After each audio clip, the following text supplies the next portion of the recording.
옛날 옛적 무성한 숲이 펼쳐진 프랑스의 한 작은 마을에 가난한 나무꾼 라피르가 살고 있었습니다. 라피르는 매일 아침 숲으로 일을 하러 나가곤 했지만 그날은 조금 특별했습니다. 혼자 깊은 숲속으로 들어가 나무를 자르고 있었는데 갑자기 어떤 마법의 광채가 숲속을 밝혔습니다.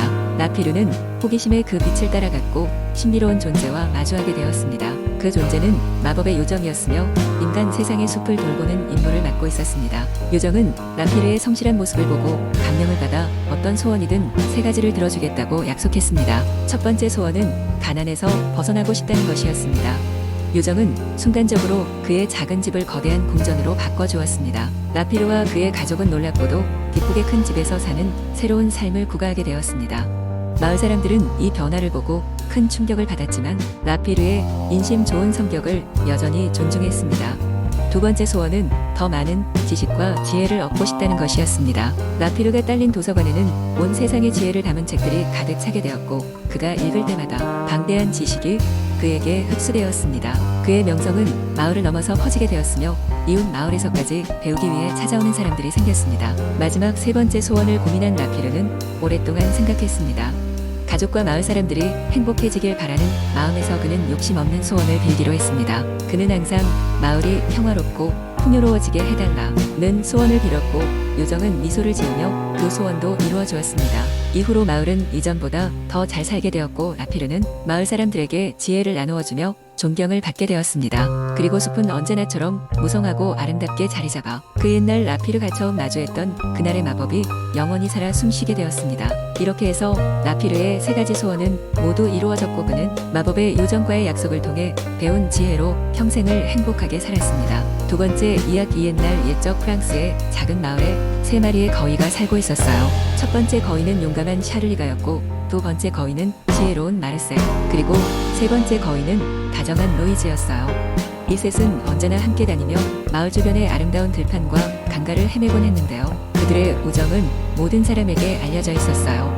어느 날 3마리의 거위는 큰 모험을 떠나게 되었어요. 그들이 태어나기 전부터 전해져 내려오던 전설에 따르면 마을에서 멀리 떨어진 깊은 숲속의 마법이 깃든 호수가 있었죠. 그 호수에서는 마음속에 간절히 원하던 소원을 이룰 수 있다는 거였어요. 샤를리가 그 전설을 듣고는 마르셀과 로이즈에게 말했어요. 우리 저 호수를 찾아가야 해. 그것을 찾으면 우리의 꿈을 이룰 수 있어. 마르셀은 곰곰이 생각하다가 말했어요. 맞아 하지만 길도 모르는데 어떻게 갈 수 있지? 아는 이가 아무도 없다는데. 로이즈는 부드러운 웃음과 함께 대답했어요. 우린 함께잖아. 어디든 함께라면 갈 수 있어. 그리하여 3마리 거위는 길을 떠났어요. 두꺼운 숲을 지나고 빠른 강물을 건너며 그들은 깊어지는 밤마다 서로를 토닥이며 용기를 냈어요. 마침내 그들은 깊은 숲속 마법의 호수에 도착했어요. 호수는 달빛 속에 은빛으로 빛나며 고요히 반짝였어요. 샤를리는 제일 먼저 호수에 다가가 소원을 빌었어요. 용감한 마음을 주세요. 언제나 친구들을 지킬 수 있게. 다음은 마르셀이 호수에 다가가 말했어요. 지혜를 주세요. 언제나 현명한 선택을 할 수 있게. 마지막으로 로이즈가 호수를 찾아가 살며시 말했어요. 사랑을 주세요. 언제나 주변의 모두를 행복하게 할 수 있게. 호수는 그들의 소원을 들어주었어요. 시간이 지나면서 3마리의 거위는 마을로 돌아갔고 그들 각각은 자신이 빌었던 소원을 이룬 모습으로 마을 사람들을 도우며 살았습니다. 샤를리는 용감하게 마을을 지켰고 마르셀은 지혜롭게 마을의 문제를 해결했으며 로이즈는 다정한 사랑으로 마을 사람들을 품어주었어요. 그렇게 3마리의 거위와 그들의 특별한 모험 이야기는 오랫동안 이어졌고 마을 사람들은 언제나 그들을 잊지 않았답니다. 3번째 이야기 옛날 프랑스의 한 작은 마을에 소르시아라는 소녀가 살고 있었습니다. 소르시아는 마을 사람들로부터 보잘것없는 초라한 모습이라 놀림받곤 했습니다. 하지만 그녀는 마음이 착하고 누구보다 상상력이 뛰어난 아이였습니다. 그녀에게는 유일한 친구라고 할 수 있는 한 마리의 흰토끼 로이즈가 있었습니다. 그 주에 어느 저녁 로이즈가 사라졌습니다. 소르시아는 마을 곳곳을 뒤졌지만 로이즈를 찾을 수 없었습니다. 비통함에 흐느끼며 소르시아는 언제나 자신만의 비밀 장소였던 곳에 숲속으로 향했습니다. 소르시아는 이곳에서 항상 따뜻함을 느꼈고 마치 이 숲이 자신을 받아주는 것처럼 느껴졌습니다. 그러던 중 소르시아는 숲 깊숙한 곳에서 신비로운 빛을 발견했습니다. 눈부신 달빛 아래에서 숲은 전혀 다른 모습으로 변해가고 있었고 그 중심에는 오래된 돌문이 있었습니다. 소르시아가 가까이 다가가자 문이 부드럽게 열리며 그녀를 새로운 세계로 초대했습니다. 그곳은 마법의 정원이었습니다. 정원에는 거대한 꽃들과 눈부신 나비가 가득했으며 모든 것이 말을 걸어오는 듯한 느낌을 주었습니다. 그리고 그곳에서 그녀는 루이즈를 발견했습니다. 루이즈의 옆에는 한 노파가 앉아 있었습니다. 그녀는 마을에서는 전설로만 전해지던 마법의 정원의 수호자였습니다. 노파는 소르시아에게 정원의 비밀을 알려주었습니다. 이 정원은 순수한 마음을 가진 자에게만 모습을 드러내는 장소였으며 그곳에서의 시간은 인간 세계의 시간과 다르게 흘러간다고 했습니다. 소르시아는 노파의 도움을 받아 정원의 여러 신비로운 장소들을 탐험하며 마법을 배웠습니다.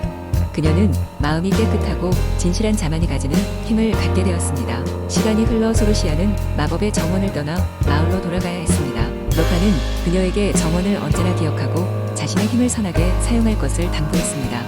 그녀는 정원의 흥미로운 경험들과 배움을 루이즈와 함께 가지고 돌아왔습니다. 마을에 돌아온 소르시아는 이전과 다르게 변화된 모습이었습니다. 이제 그녀는 남을 도울 수 있는 방법을 알게 되었고 타인에게 더 많은 이해와 사랑을 베풀게 되었습니다. 마을 사람들은 그런 그녀의 따뜻함에 점차 감화되었고 조금씩 더 행복한 마을로 변화했습니다. 소르시아는 그 이후로도 언제나 마음속의 마법의 정원을 간직하며 평화롭고 아름다운 삶을 이어갔습니다. 네 번째 이야기.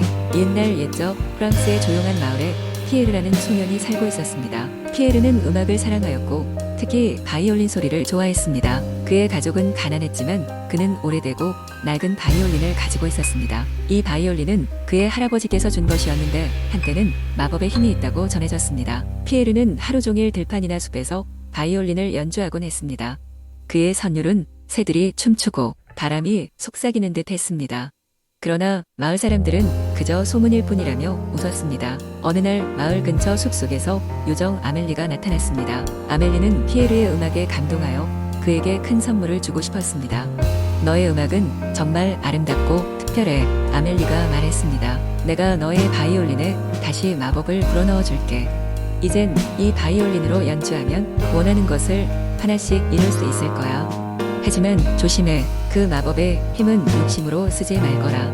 피에르는 이 말을 믿기 어려웠지만 그저 감사의 인사를 전했습니다. 집으로 돌아온 그는 바이올린을 연주하기 시작했습니다. 그리고 마법의 힘이 곁에 있는 걸 느낄 수 있었습니다.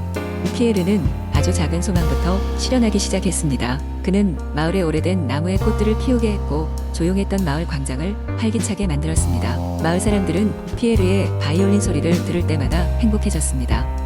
그리고 그와 함께라면 뭐든 이루어질 것 같았죠. 시간이 지나면서 피에르의 명성은 멀리까지 퍼져나갔고 많은 이들이 그를 찾아왔습니다. 하지만 피에르는 요정 아멜리와의 약속을 기억하려고 한 욕심을 부리지 않으려 노력했습니다. 언젠가 한 대보가 마을에 찾아와 피에르에게 큰 대가를 줄 테니 마법을 그의 사업에 사용해달라고 부탁했습니다.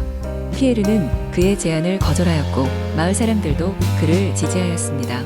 그는 안락함을 쫓기보다 사람들의 진정한 행복을 더 귀하게 여겼습니다. 그 후로도 피에르는 마을 사람들과 함께 행복한 음악을 만들어 나갔고 그의 마법의 바이올린은 결코 사라지지 않는 아름다움을 주위에 퍼뜨렸습니다. 그들은 그 선율의 힘을 알고 있었고 피에르의 순수한 마음 덕에 마을은 점점 더 따뜻한 곳이 되었습니다. 피에르와 그의 마법의 바이올린 이야기는 세월이 지나도 전설처럼 전해졌고 마을 사람들은 항상 그가 연주하던 오래된 나무 아래에서 그의 이야기를 아이들에게 들려주었습니다. 사람들은 아직도 그 나무 아래에서 피에르의 선율이 바람과 함께 속삭인다고 했습니다. 다섯 번째 이야기. 옛날 옛적 프랑스의 한 작은 마을 몬드레의 아름다운 소녀 루시엘이 살고 있었어요. 그녀는 마을의 가장 아름다운 숲 근처에 있는 조그마한 오두막에서 나무 장인인 아버지와 살고 있었죠. 모든 마을 사람들은 그녀의 아름다움뿐만 아니라 그 마음씨의 따뜻함에 매료되었습니다. 루시엘은 매일 아침 숲을 거닐며 자연과 대화하는 것을 즐겼습니다. 그러던 어느 날 그녀는 숲에서 길을 잃고 말았습니다. 길을 찾으려 애쓰던 중 그녀 앞에 얼마나 오래되었는지 알 수 없는 숨겨진 신비로운 문을 발견하게 됩니다. 문을 열자 상상치도 못했던 마법의 세계가 펼쳐졌습니다. 이곳은 영롱한 색채들이 춤추고 신비로운 존재들이 사는 곳이었습니다. 마법의 세계에서 루시엘은 말을 하는 여우 렌과 친구가 되었습니다. 렌은 루시엘에게 이 세계에 숨겨진 비밀을 밝혀달라고 부탁했습니다.